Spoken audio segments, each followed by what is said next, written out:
यहाँ थाने तहसील पे आप लोगों का उत्पीड़न भी बहुत होता है, लेकिन आपने एक मजबूत नेतृत्व तैयार किया है अखिलेश यादव के रूप में, जो आपकी लड़ाई लड़ने का काम करते हैं। मुझे याद है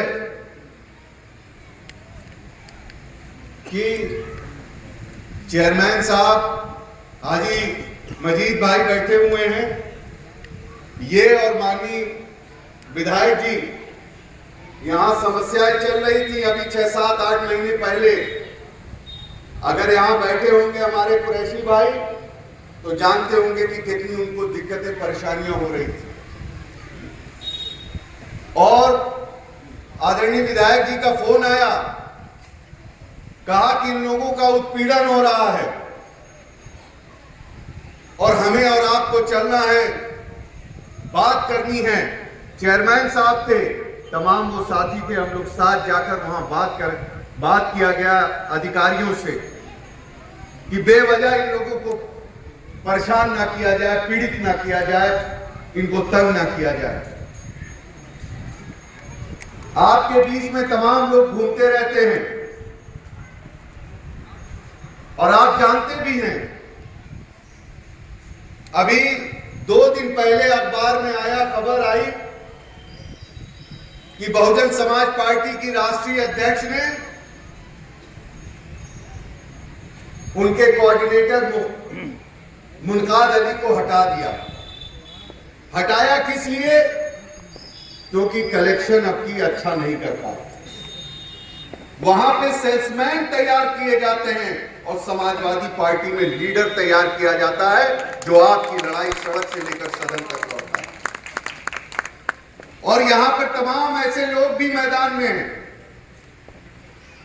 चाहे एनआरसी का मुद्दा रहा हो, चाहे आपके साथ थाने से उत्पीड़न हुआ हो, कभी भी मैंने उनको अपनी घर से और अपनी डिस्पेंसरी से बाहर जाकर देखने का काम नहीं किया। ये जिम्मेदारी सिर्फ ये नहीं है कि आपने कुछ लोगों की मदद कर दी, बल्कि अगर आपने चेयरमैन बनाया है तो हर मसले पे आपको जनता की लड़ाई लड़ना होगा। और हमने देखा है कि हमारे चेयरमैन साहब हमेशा आपकी लड़ाई लड़ने का काम करते हैं, आप लोगों के काम के लिए बेचैन रहते हैं। वहीं पर अब कुछ लोग हैं, उनका जमीर मर चुका है। बताइए आप लोग कि भारतीय जनता पार्टी की हुकूमत जिस दिन से इस मुल्क में बनी है, इन्होंने मुसलमानों का, पिछड़ों और दलित का सिवाय उत्पीड़न करने का दूसरा कोई काम नहीं किया है। आज ये सरकार के लोग आजमगढ़ में आकर कुछ ऐसे कामों को बता भी नहीं सकते कि उन्होंने कुछ किया हो, लेकिन अगर वो बात करेंगे तो सिर्फ नफरत फैलाने की और सिर्फ लड़ाने की बात करेंगे। आप बताइए कि जो काम अदालत का है, जो अदालत का काम है, ये सरकार तुष्टीकरण की राजनीति करने के लिए उसका फैसला सड़क पे कराने का काम करती है। आप बात करते हो राम राज की, लेकिन राम के राज को अगर आप पढ़े होगे तो जानते होगे कि राम के राज में इतनी नाइंसाफी नहीं हुई जो आपकी सरकार में नाइंसाफी राम के नाम पे हो रही है। दिन दहाड़े हत्याएं हो जा रही हैं, बहन बेटियों का बलात्कार हो जा रहा है, और तो और सिर्फ एक गुनाह मुसलमान होना, कहीं सड़क पे मार दिया जा रहा है। और आप बताओ, भारतीय जनता पार्टी को ज्वाइन करके, आप अपने जमीर का सौदा करके चुनाव में उतर आए, बड़ी अफसोस की बात है। मैं पूछना चाहता हूं, जब हमारे नौजवान बच्चों का वजीफा रोक दिया गया, तालीम देने से रोक दिया गया, तो आपने अपनी इस भारतीय जनता पार्टी के मंत्रियों से सवाल क्यों नहीं पूछा? जब आपकी ये हैसियत, ये औकात नहीं है तो आप बताओ कि नगरपालिका मुबारकपुर के नौजवानों के लिए, यहाँ के बुजुर्गों के लिए, यहाँ के बुनकरों के लिए आप क्या अपनी सरकार से मांग कर पाओ? नहीं बोल सकते, आपकी बात नहीं कर सकते।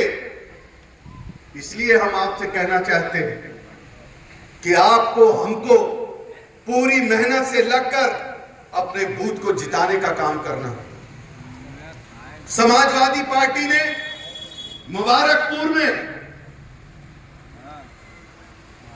सरकार थी,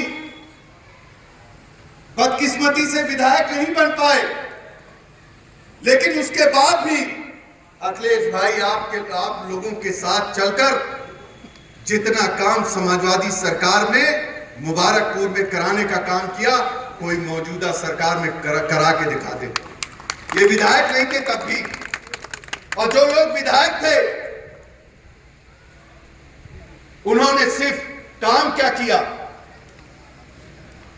आए, राउंड लिए, 4 फोटो खिंचवाए, अगर किसी की मदद भी की तो उस आदमी को जलील करने का काम किया। मदद करने का काम तो ऐसा होता है कि दाहिने हाथ से मदद करो, बाएं हाथ को पता ना चले। अगर किसी बहन बेटी की शादी करा रहे हो तो उसको जाहिर ना करो, कम से कम उसके बाप को उसके रुसवा ना करो, उस बेटी को ये ना लगे कि मेरा बाप गरीब था वरना मेरी शादी वो अपने पैसे से करा देते। क्या राजनीति आप करते हो? जब इसी मुबारकपुर के अंदर एनआरसी का मामला चल रहा था, सीए का, तो यहां पर मुस्लिम नौजवानों के ऊपर मुकदमे हो रहे थे, किसी का आता पता नहीं था। यही आपके नेता आदरणीय विधायक मुबारकपुर हम लोगों के साथ जाकर प्रशासन से लड़ने का और आपकी वकालत करने का काम करते